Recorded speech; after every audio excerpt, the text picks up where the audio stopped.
સ્વાગત છે। હું છું રેખા માલકાની અને જોઈએ આજના સમાચાર।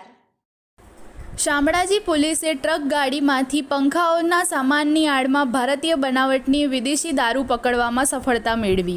પોલીસ ઇન્સ્પેક્ટર કેડી ડિંડોર તથા પોલીસ સબ ઇન્સ્પેક્ટર જીઆર ચૌધરીના શામળાજી પોલીસ સ્ટેશન સ્ટાફના માણસો સાથે અણસોલ ચેકપોસ્ટ ખાતે ગુજરાતમાં દારૂનો પ્રવેશ ન થાય તે માટે શકમન નાના મોટા વાહનોના ચેકિંગમાં હતા। તે દરમિયાન મળેલ બાતમી હકીકત આધારે ટાટા કંપનીની બંધ બોડીની ટ્રક કન્ટેનર ગાડી નંબર RJ30G83231 ચાલક ઇલેક્ટ્રિક સામાનની આડમાં વિદેશી દારૂનો જથ્થો ભરી અણસોલ બોર્ડર થઈ ગુજરાતમાં પ્રવેશનાર છે।